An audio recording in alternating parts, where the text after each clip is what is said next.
All right, it's 11 o'clock Pacific time. I'm going to go ahead and get started. Thanks for joining me today. My name is Dave Specht, and I live in a little town called Basin City, Washington. And I worked at LPL a number of years ago in the Estate and Financial Planning Group, and I'm grateful for them to give me this opportunity to present to you about advising generational farms and ranches. For the next 45 minutes or so, I'm going to talk to you about some of the things that I do with farms and ranches. We'll also talk about some of the opportunities that are available to you as advisors. This is an incredible time to be working with agriculture producers. And just to get started, the reason I post this picture is because there's a lot of little people that have big dreams. And if you imagine climbing inside this little guy's head and looking at this massive piece of equipment, you know, what must be going through his mind? Maybe it's, you know, when will I be able to drive it, or can I ride along with dad or mom? Anyways, farmers and ranchers, these young kids have big dreams, and generational transitions is key to being able to perpetuate these farms and also to preserve the family relationships during the transitions. And you as financial advisors play a huge role in being able to help them do that. By way of introduction, my name is Dave Specht. I'm the author of The Farm Whisperer, and also developed a mobile app called Inspired Questions for Farmers, which each of you will receive today if you'd like to download it. I'm also the founder of Advising Generations, which is a strategy consulting firm for family-owned businesses. And I taught at the University of Nebraska, developed their family business management curriculum, and I'm also a father of 5. I'm passionate about the area of family business succession because I think it is pivotal to be able to help these families get through these tough conversations. And there's no one better to do this than you, and you're positioned to help them over the long term because of the products and services that you provide. But it's just a rewarding place to work with these family-owned farms and ranches. So we'll get into how you can help them. Just a little background. I began my consulting company, Advising Generations, really to do 3 things. And I think each of you should focus on these 3 things as well in your practices. The first is to educate. So any chance you get to educate a farmer or a rancher, whether that be through writing an article or speaking at a community event, I think we need to do that. Once you've given them some education, we need to take it to the family level and advise them. And again, this is really what you're well positioned to do as a financial advisor, especially partnering with LPL in their estate and financial planning group. But finally, you know, when I work with farmers and ranchers, the key is really that third one, is that's implementation. We can educate them all day long. We can even give them advice, but if they don't pull the trigger and implement the solutions that we're talking about, ultimately we've not helped them very much. So that's my philosophy, and I hope that you would adopt some of that philosophy in your practice. And we'll talk a little bit about why those 3 things are so important. Real quickly, how I work with financial advisors: I do not manage money. I do not sell insurance. But these are a few of the things that I do with financial advisors. So I speak to clients. I speak at a lot of client events. Just these last few weeks, I've spoken at a number of John Deere dealership customer appreciation events, partnered with a financial advisor. Also spoke at the National Farm Bureau Convention, and I do quite a bit of work with Farm Credit as well. Secondly, I facilitate strategy consulting services with family businesses, and a lot of times financial advisors are bringing me alongside so that I can kind of ask some of those questions that are kind of at the crossroads of the non-financial issues and the financial issues. And then I work with advisors like yourself to implement those plans because you have the products and the services that they need. And finally, the last thing that I do is I build tools for advisors to family farms, and I'll introduce some of these tools to you today. So each of you today is secretly being recruited, again, to be an advocate for agriculture, to be an advocate for the family business. It's really important that we tell the story, the positive story of what it means to be in agriculture and why it's so important, the family business. So I write and speak all over the place for that very purpose. And I think if each of you take the opportunity to write locally or nationally or however you do it, take the opportunity to talk about what's good about family business, what's good about being a family farm or ranch. Because as you talk about what's good about those family farms and ranches, they'll start to see you in the media and know that you're an advocate for them. The popular media does a great job of vilifying the family business.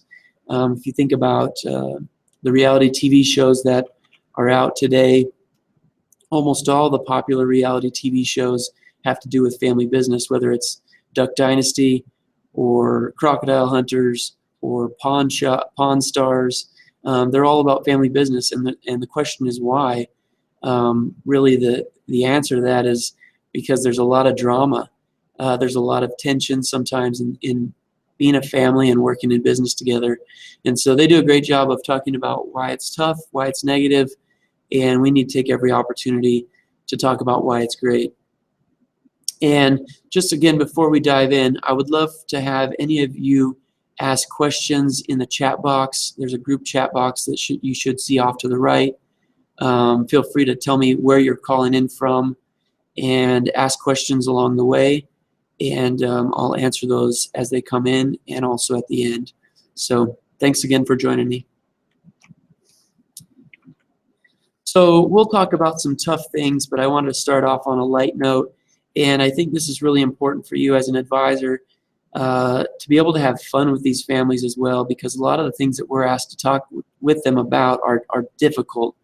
But this is an example of what I do to start a presentation with a group of farmers or ranchers. So I'll just walk through these 10 for you.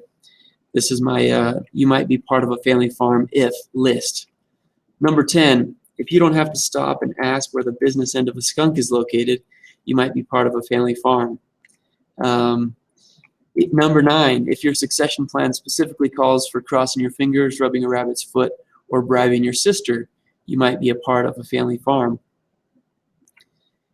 If as a kid you ever missed school to pull a calf or to move hand line, you might be part of a family farm. Number 7, if you've ever hired your brother or fired your father, you might be part of a family farm. I'm having fun with this list, but ultimately you have to figure out how to break these farmers open so that they'll be willing to talk to you, and this is just part of what I do. Number 6, if your dad ever hired you to operate a $250,000 piece of equipment because he couldn't find anyone cheaper, you might be a part of a family farm. Number 5, if your definition of a rough road comes from driving a farm truck across the rows of a cornfield at 40 miles an hour, you might be a part of a family farm. Number 4, if your retirement plan consists of looking over your children's shoulder and second-guessing their every move, you might be a part of a family farm. How true is that? You as advisors know that better than anyone, is that many times these farmers don't diversify. They continue to reinvest in the farm, and so when it comes time to pass that farm to the next generation, they're really relying on the next generation's success to be able to pay for their retirement. Number 3, if you consider your annual family reunion a corporate board meeting, you might be a part of a family farm. All families seem to fight the complexities and the systems, and we find that they end up blending family things and business things and sometimes make it more challenging. Number 2, if your compensation as a kid ever came in the form of a side of beef, a load of corn, or any other form of currency not accepted at Walmart, you might be part of a family farm. And finally, if you love what you do and find fulfillment in your work, you might be a part of a family farm. So I use that list just as an opener to be able to have fun with them, to be able to interact with them, to see them smile, and not just to let them know that we're going to talk about their ultimate death, but to let them know that we understand what they're going through as a farmer, and we understand some of the tricky nuances that they have to deal with. So let me tell you a little bit about my story of why I started advising family farms. When I was in graduate school at San Diego State, I was heading towards my CFP and my master's in finance and tax, and I needed one class to finish, and it was in family business management. What it did was it blended all the financial and the tax knowledge that I was acquiring with all the non-financial issues that families face being in a family together and being in a business. And I looked at a couple of the families that I was close to. One owned a construction company and had a great marriage. Their kids all were hard workers, and I attributed this to the fact that they had a family business. And so I looked at the family business and I thought, wow, how can it be something that drives families together, helps them teach their next generation, and also build great businesses? And so I saw them, and that was a really positive instance of family business that I saw. And then on the flip side, I saw another family that I really cared a lot about that had a specialty auto company. And Dad founded the company with Mom. Mom kept the books. Sister worked the front desk as a receptionist, and the son was in business development, really did all the work with Dad, with the customers. And Dad had a massive heart attack and passed away, and hadn't shared what his vision for the business was, or for what the family was, vision for the family was, with his son and daughter or spouse. So the attorney was left with a tough job of explaining that, and it really led to bad feelings. He left half the business to Mom, which was not a surprise, and left the other half of the business to his daughter, but left nothing to his son. And you can only imagine how the son felt when he learned that that was how Dad set it up. Now, if we assume that Dad had good intentions, it may have been that he thought that his wife would leave her half to the son and then it would be equal. Or he may have thought, you know what, I'm going to do this to protect the income of my daughter. My son can make it on his own. The truth of the matter is, no one knows why he did what he did, because he took that information with him to the grave. And so I think it's really important that we share stories like that. If you have stories like that that are personal, share those stories with the farmers, because they care and love their families and would do nothing to hurt them or put them in harm's way. But ultimately, by not putting these plans in place, they are putting their family relationships and their businesses and their farms in jeopardy. So I want to share with you today 5 lessons learned from The Farm Whisperer. The Farm Whisperer is a book that I wrote that came out a few months ago, and I've been traveling all over the country speaking about this book and the lessons learned. But today I want to introduce The Farm Whisperer to you as a resource that you could leverage as a gift to a farmer, to a farm family, to be able to get some of these tough conversations started. And today I'll focus on just 5. But The Farm Whisperer is, again, a book that I created to be able to be a resource for financial advisors like yourselves, for attorneys, for CPAs, for all the advisors that work with these family farms and ranches, to be able to have kind of a workbook and a place to get started, to have some common language. So let me get started with these 5 lessons learned. And if you have a pen and paper, now would be a great time to take that out and to draw these 3 circles. What I want you to do is think about a family that you're currently working with, or a family you'd like to work with, and write down the names of the people that fit in each of these categories, and I'll run through them fairly quickly. In the yellow, you'll see number 1 is a family member, but they do not have ownership and they do not actively work on the farm. So basically, these are family members that have an opinion about the farm. They have some maybe emotional connection to the farm, but they don't have any working knowledge maybe of that farm. They don't work on the farm and they don't own the farm. So that's number 1. So there's a lot of people that could fit in that category probably. Number 2, I would say are very few in farming, but those are folks that have ownership in the farm, but they're not part of the controlling owner family. and they do not actively work on the farm. So I guess we could say that the lender or the banker may be in this number 2 position, and they have some very unique questions regarding the future of the family farm. They want to know if the farm is going to be viable financially. They want to know, is it creating cash flow for them now? They want to know, is it appreciating? Is their equity value going up? Again, not too many number 2s, so we won't spend a lot of time on them. But let's go to number 3. Number 3, these are your non-family farm workers. So they actively work on the farm. They do not have ownership. They are not part of the controlling owner family, but they're really important to the operation. These are oftentimes, the hired man who may have worked with the family for years, and they have a specific set of questions. And actually, I would love for you in that chat box to share with me what are some of the questions that you think someone that would be considered a number 3 might have. So if you just enter that in the chat box here, I'm just going to say hi in the chat, and feel free to let me know what are some of the questions that you think a number 3 would have regarding the future of the family farm. So go ahead and enter some of those, and I can see those coming in. First of all, they want to know, if this business transitions to the next generation, are they going to have an opportunity? If Johnny and Susie come back, are they taking my job? Those are some of the questions that group has.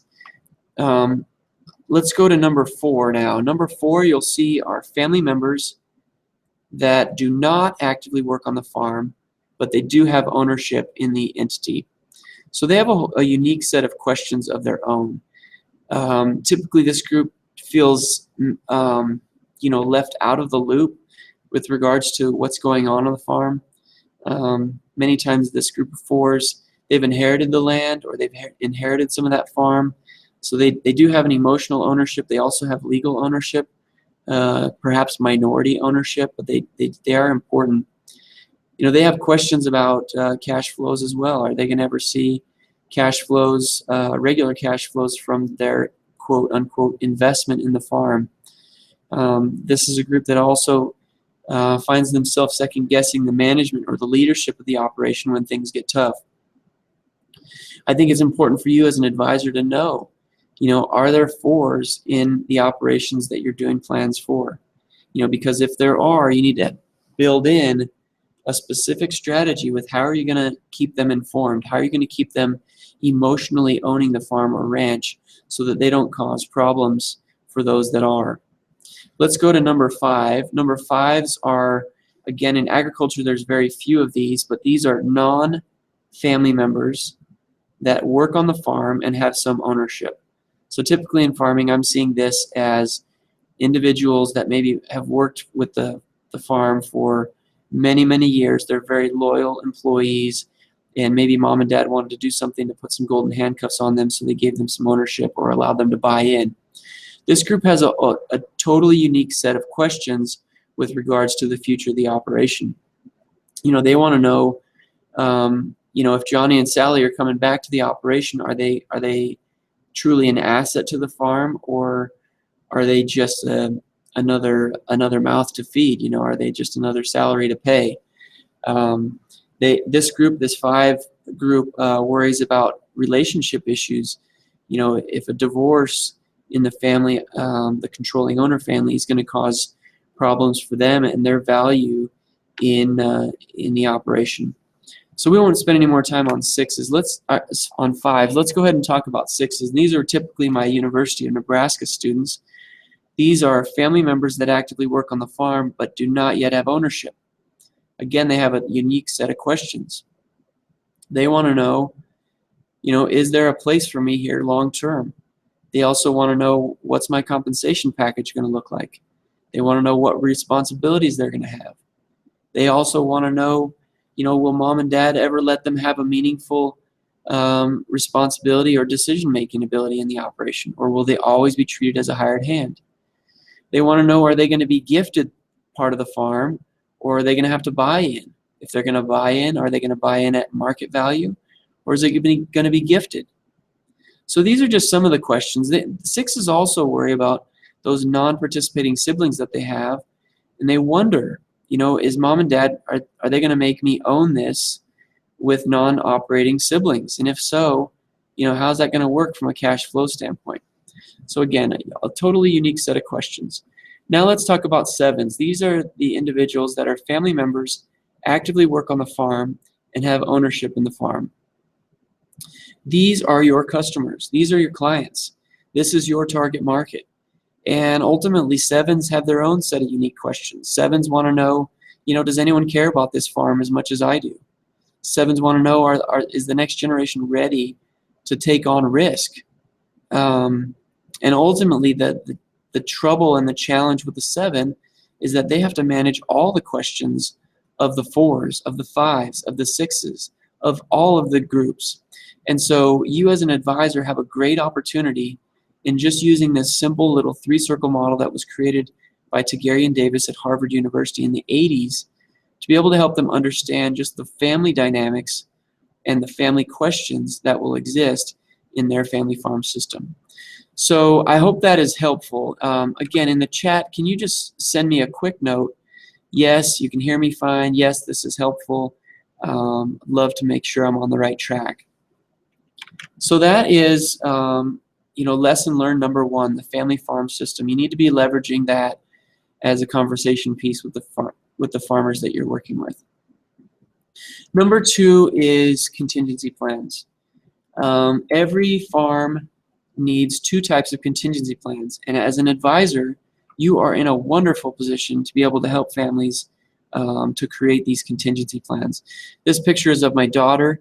She's working with a couple of what we call bummer lambs that had lost their mother, or their mothers didn't accept them.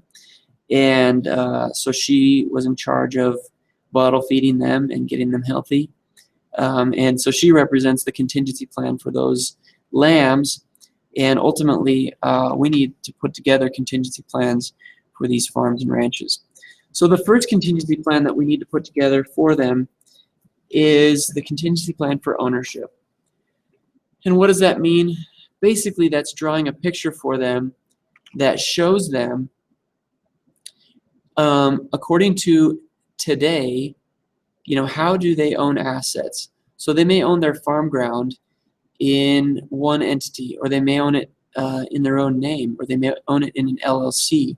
So we want to know who owns what and how is it owned. They may own an operating company, and you'll want to know what kind of entity type that is. You'll also want to know who do they own that with. So you're kind of creating, again, a picture for them. In my practice, I actually do create a picture for them to say, okay, how's the operating entity owned? Who owns it with you? And then basically I'm walking through what-if scenarios with them, saying, okay, if John didn't show up on Monday and wasn't coming back, if he passed away, how do assets flow today if you made no changes? And what you're going to find as an advisor is that this is going to create a lot of planning opportunities for you, a lot of opportunities for you to add significant value, an opportunity for you to understand their business, and for you to understand their operating agreements, and if they have buy-sell agreements in place, and if they don't, the opportunity for you to help them to figure that out and to put those in place. So again, creating an ownership contingency plan might be the best opportunity for you to find new business and to find new financial opportunities to provide your services. So that's the first one. The second one is management contingency plans. And typically in farming and ranching, a lot of the decision-making ability and the important choices are concentrated in one or two people. And so for a management contingency plan, basically I'm asking them the question of, what do you do that no one else knows how to do? Or what decisions do you make that no one else would know how to make if you were gone tomorrow? Ultimately, these represent risks to the longevity and to the continuity of the family farm. And again, as an advisor, if you can uncover these things and talk about putting an intentional plan in place that minimizes the risk to the family farm, you're going to win. You're going to win your spot at the table to be able to advise these families. Ultimately, this is a great opportunity for you too to be able to establish a relationship with the next generation. And just a quick story, I was working with a feedlot family in Nebraska, and I'll call them the boys. The boys brought me in to work with Dad to put together contingency plans for ownership and management. And they were excited for me to get involved. And I'll just say that Dad was less excited for me to be involved. He was in his 80s and had an absolute death grip on this feedlot and was going to control everything until the day that he died. In fact, he had never allowed the boys, who are actually in their 50s, to buy or sell cattle. And I'm not sure if you're familiar with feedlots, but unless you know how to buy and sell cattle, you are in trouble in the feedlot business. So I was not able to help this family. Dad was not willing to accept my help, but ultimately it made it clear for those boys that they were going to be in a world of hurt when Dad finally did pass away. So as an advisor, again, I would focus on these contingency plans for ownership and for management. And only two things matter in family farm succession planning, and that's perceptions and expectations. And as a financial advisor, if you can help families to understand what the perceptions are of all those participating parties, and then be able to help the controlling owner to manage those expectations, you are going to win yourself, again, opportunities to advise that family for a very long time. So that was the second one. The third is ask inspired questions. And the reason I have this picture of my little girl there is because when I was in college, my little girl was born, and I would hold her in my arms when I would come home from work and from school, and my body would just fill with anxiety.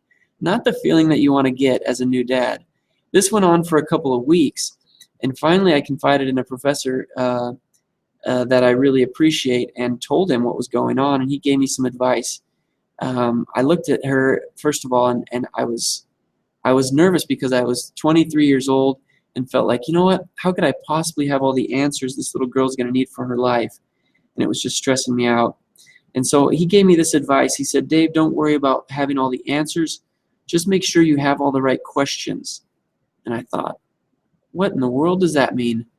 But as I went forward, I started thinking of the questions that I was going to have to ask when she was 5, the questions I was going to have to ask her when she was 12, the questions I'm going to have to ask her when she's 16, to be able to have a relationship with her.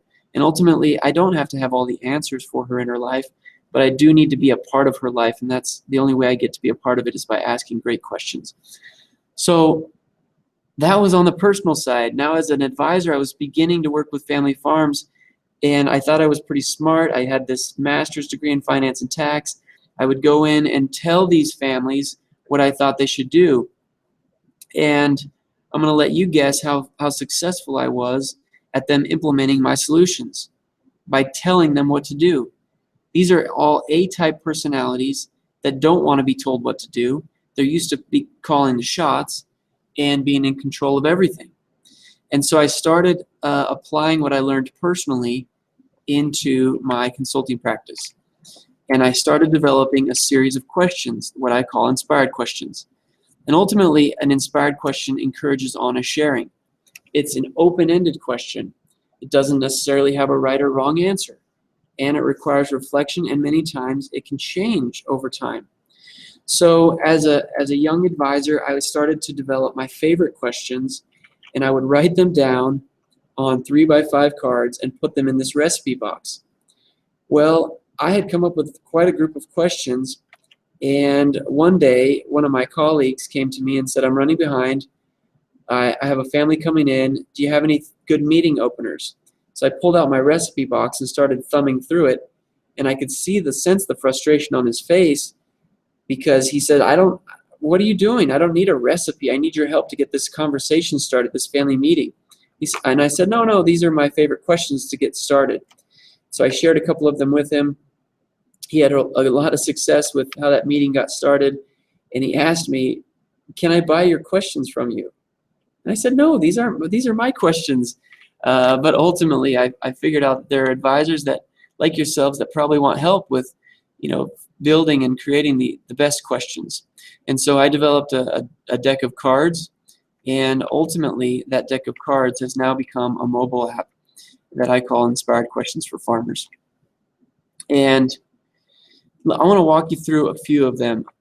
Just to back up, Inspired Questions for Farmers is available to you for free today, and I'm going to give you a code whereby you can download it for free. It's available on iOS, which are Apple devices, and also on your Android devices. But let's go through a few of these questions. These are two that you might use for the senior generation. Describe the greatest non-financial outcome you would like to achieve with your estate plan. I'm just going to warn you, when you ask that question, you're probably going to get a deer in the headlights look because they've never thought about that. The combination of asking them for what's their greatest non-financial outcome they'd like to achieve with their estate plan, they haven't thought about that. But if you let them think and you let them ponder that a little bit, they're going to come back probably with values-based answer. I've gotten answers like, ultimate success is that they still have Thanksgiving dinner together, that their relationships are strong. So I use that question as a meeting opener many times. Here's the second one that I think is maybe the $1 million question for each of these family farms. How likely would it be that your lender would continue to loan money to the farm to operate if any of the current owners passed away? I'm working with a large farm right now, multi-million-dollar farm operation, and ultimately this question has led us to be able to put together a plan that would prove to be very different than we otherwise would have because of the conversation that happened based on their response. It may be that you need to talk to the lender and ask that very question. What needs to happen for you to be able to continue to loan money to this operation even if Dad were gone tomorrow? Again, this seems like a simple question, but no one is asking these questions. And you as an advisor, I as an advisor, we need to be asking these questions. So let me give you two of my favorite questions for the younger generation. And this one gets family members, gets parents off the hook so many times when they think that shared ownership is the only way and the best way to convey their love to their kids. And the question is, what is your comfort level with having to personally guarantee the debt of the family farm? Again, in the chat, if you would just respond, how do you think the family that you work with, how do you think their next generation would respond to that? I'd love to see your answers in the chat there. For the most part, when you ask that question to a next generation member that's operating the business, they may be comfortable with personally guaranteeing the debt because they understand the risk. You ask that question to a non-operating heir, if they're interested in personally guaranteeing the debt, that changes the conversation about inheritance. Everyone wants to inherit land, everyone wants to inherit assets, but these are not riskless assets we're asking them to inherit. So it's one of my favorite questions. It's absolute must as you put together these plans for families. Here's a second one that's really important.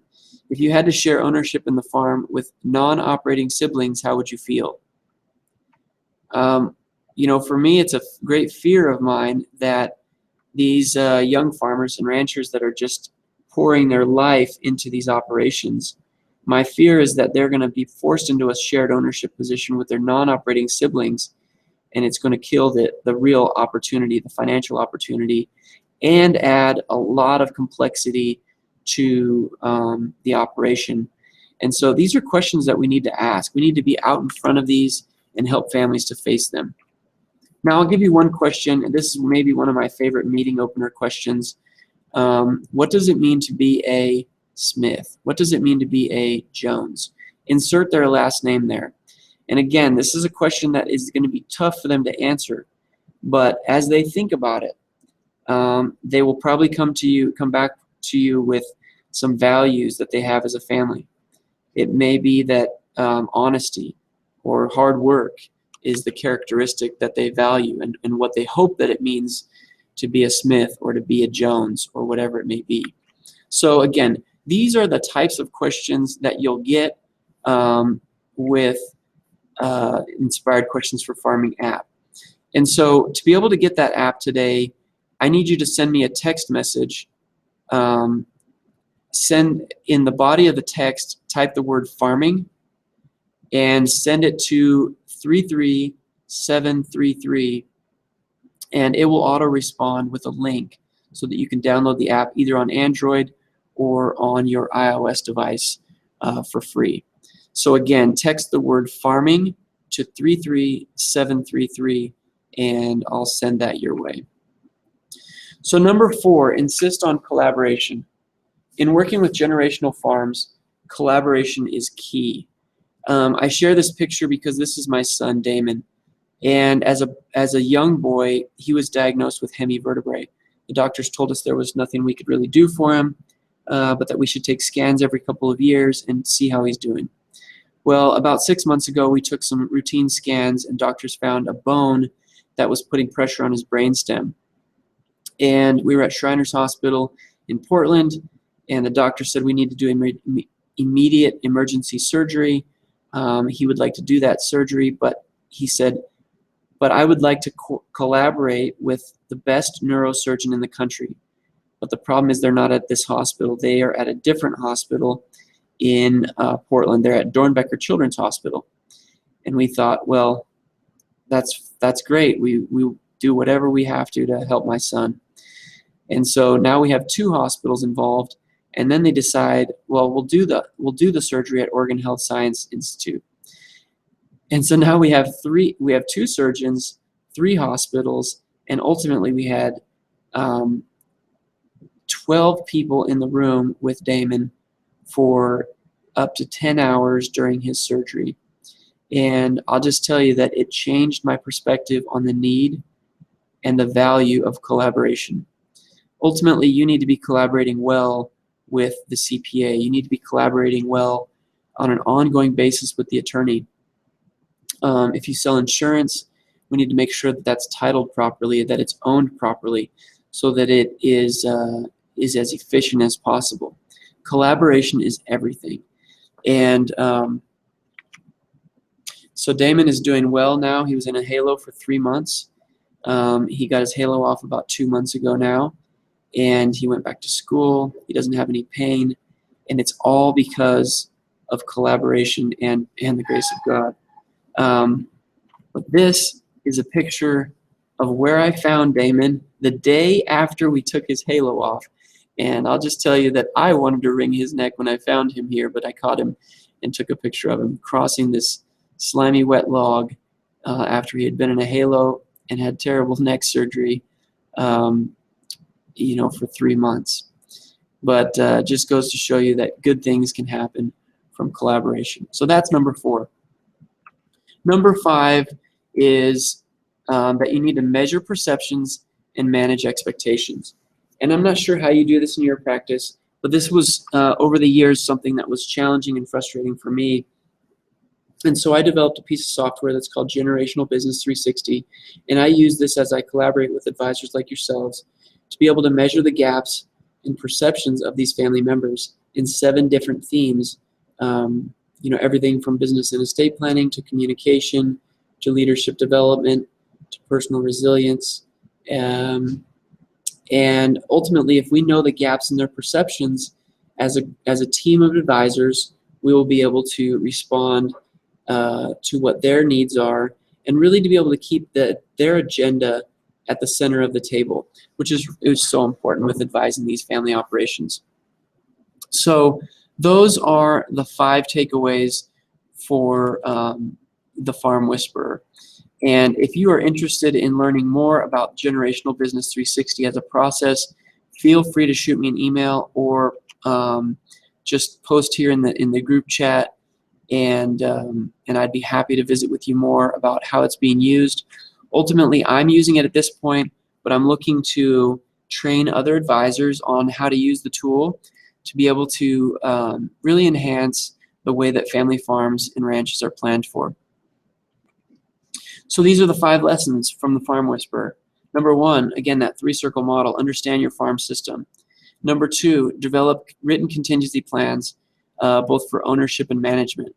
Number 3, ask inspired questions. I don't pretend to have the corner on the market of good questions, but as you download that app, it's going to give you a lot of great questions to get started and maybe help you to develop your own. Number 4, insist on collaboration. As you become a great collaborator, you'll become a resource for CPAs, for the attorneys of the world that struggle to work with these family farms and to get them to implement the solutions that they are proposing. And finally, measure the perceptions and manage the expectations. And whether you use my system, Generational Business 360, or you do that in some other way, that's so important. It's really crucial that we not only talk to the senior generation about what they want to have happen, but that we engage the next generation in these conversations so that a plan that gets put together is something that everyone can live with. So again, I'd love for you to be able to experience Inspired Questions for Farmers. The app has the ability to record responses, so they could record an audio of their response and send it to you as an advisor. They can record a video response of questions and again share those back to you, or they can share them within the family. There's an auto read feature that if you're using it in a family meeting setting, it will read the question out loud for them. Again, it just takes the edge off of asking some of these questions, these tough questions, because ultimately the family members want the answers to these questions, but many times they don't want to be the ones to bring them up. And so by leveraging the app as a tool, it acts as a third-party facilitator, or if you as the advisor have the app, you can act as the facilitator for that family meeting, for that family conversation, and you can get the credit for asking some of those tough questions and managing through those complexities. So again, text the word farming to 33733, and I'd be happy to share that with you. Again, these are 5 of the lessons learned from the Farm Whisperer. There's a lot of other things covered in this book that will be helpful to you. I dive into, how do you have the conversation about compensation between the generations. I talk a lot about the shared ownership challenges. And I offer some solutions to these issues with farm families. The setup of the book is that there's content, and then there's a page for reflection, or there's also a place for them to make a commitment to do something. And finally, there is an inspired question at the end of each chapter that will help them to hopefully reflect and then determine how they're going to take action on the things that they learned. So you can leverage this as a workbook. If you plan on putting events together, I speak at a lot of customer appreciation events. Many advisors are buying these books in bulk, using them as a gift to the farm families, and then they're able to follow up and ask some of these important questions. So the Farm Whisperer is available on Amazon.com, or if you plan on buying a group of these books, you can reach out direct to me, and my email is dave@advisinggenerations.com. And I'm going to put that in the chat right here so you have it. And I would be happy to take any questions that you have at this point. This is how you contact me. Again, I am passionate about preserving families and perpetuating these farm legacies. And I'm even more passionate about helping you as the advisor to become better, because ultimately my bandwidth to work with family farms and ranches is very limited. But if I can help you to be more effective and to be more profitable in working in this particular market niche, then we have the opportunity together to affect many, many family farms and ranches across the United States. And that is ultimately a goal of mine.